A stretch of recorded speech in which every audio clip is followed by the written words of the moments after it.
Hey, this is going to be a quick tutorial for the Soulbox product that I have on the Unreal Engine Marketplace.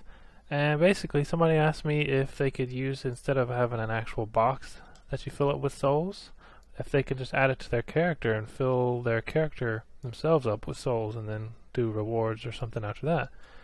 So I thought that was a pretty cool question, and of course you could do that. So what you want to do is you want to open up your character. So I have the third person character here. And you can just click up here at the top and add component and then just type in child actor and click child actor. And I've already clicked it, and I named the child actor player soul BP. And if you click that, you can come over here on the right hand side and you can change the child actor class to whatever you want. So what I'm going to do is I'm going to find the Soulbox base blueprint here, and I'm going to right click it and I'm going to create a child blueprint class. And when you click that, it'll create a new blueprint for you. And I named my blueprint player soul BP. And once it's created, you can double click to open it. And the first thing I did is I just clicked on the soul box here and I got rid of the mesh because it's going to be part of the character. We don't need an actual box floating around on our character. So you just click this and go to clear. And then you can adjust the soul radius sphere here. Right now it's set to 800, but how about something like 400? Something smaller. But you can adjust this to whatever you want. So now when we go back to our third person character blueprint, you click on the child, come over here, and you can type in the player soul BP and click that. And then when you click it, it'll show up like this. You'll see this will be your soul box that's attached to your character.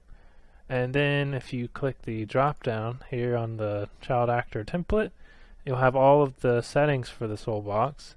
So you can come down here to soul box variables and you can change the total number of souls required.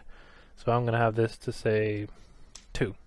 So that's how many souls were required before it finishes. And then of course you have all this other settings.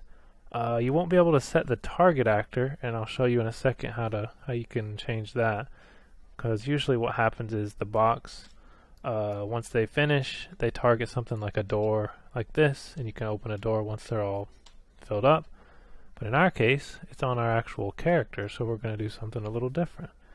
But you can change all these other variables, and you have down here variables to edit. You can change the sounds, you can change the animations, but since this is on the character itself and we don't have an actual model, I just cleared these animations out. You can change the effects. I took the idle effects off because we're not an actual box. We don't need a glowing beam coming out of us, but I left these flying effects just because they look, I don't know, it looks kind of funny in the game. I'll show you, but you can adjust all those as well. And let's see, the last thing I did was in the actual characters blueprint in the event graph. I added on the begin play. What I did was I drug this player soul BP. You drag it into the level like this, and then you drag off of it, and you just type child actor and get the child actor right here. And then off of that, you just drag off and type cast a player soul BP, and then you drag off of it and you type in set target actor, and it's this one right here. And then you just connect a reference to self, so you can just type right click and type self, use a reference to self, drag it in as the target actor. Now what that does is it makes that blueprint, the soul box blueprint, it makes the target for that blueprint our actual character. So that means when you finish filling up all the souls, your character is the one that's going to receive the event notifying that it's finished. And that's what we have to add next. So in your character, you want to click on class settings and come over here to interfaces, and you want to click add, and then you just type in soul box interface, and I've already had it added here, but you'll click soul box interface, click it, and it'll add it in this list here. Then you have to make sure you have to compile and you have to save. Do it twice if you have to, in order for this event to pop up. And to get that event to pop up, then you would, once you've compiled and saved, you would right click and type in event, notify, soul door, you're full. And it'll pull up right here. And then right here, this executes as soon as you filled up with souls. So let's say, like I have it set to 2 souls. So once I kill 2 enemies and I get 2 souls, this will execute on my character, and I could run any kind of logic I want. So I could give myself a gun, I can open a door, I could give myself a superpower. You know, whatever your game is, this was where you would put your logic here. This will execute, and you give yourself points, you give yourself whatever your game is. So this is where the reward would go. So now that we have that, we can hop into the game.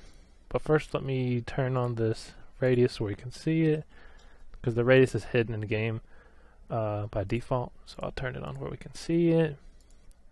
We hop in. As you can see, I have a little radius around me. So I hop up here. I kill a zombie. That's 1. Or whatever these are, enemies. Kill another one. That's 2. Now see in the top left it says run whatever logic you want when complete. You can give weapon, open a door, whatever you want to do. And you can see I don't have the radius around me anymore. It's all finished. The soul box finished what it was doing and it's gone. So I no longer have it on my player. It's no longer running any checks or anything. It's just me back to normal as a character. And I was running that on the what you call it? Just a normal, but I can run it on dedicated server as a client, just to show you that it works for multiplayer as well.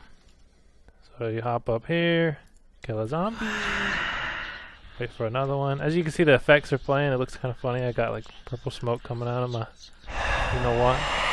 So there you go. The event ran, says I completed it, so now I'm all good to go. Everything's good.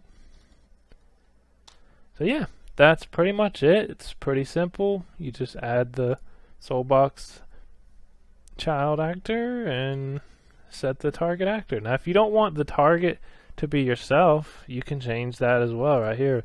I just figured that since you're the Soulbox, that your character's the Soulbox, your character would also be the receiving target actor of the Soulbox. So, but you can change it to something else if you want. And that's pretty much it. Thanks for watching, and thanks for the cool question. And make sure to like and subscribe. Leave me some more cool comments, and leave some reviews on my products on the Unreal Marketplace. I don't get enough. I don't get enough good reviews. I like for them to grow and get better, so I can keep making some more cool stuff. But thanks again, guys. Thanks for watching, and I'll see you later.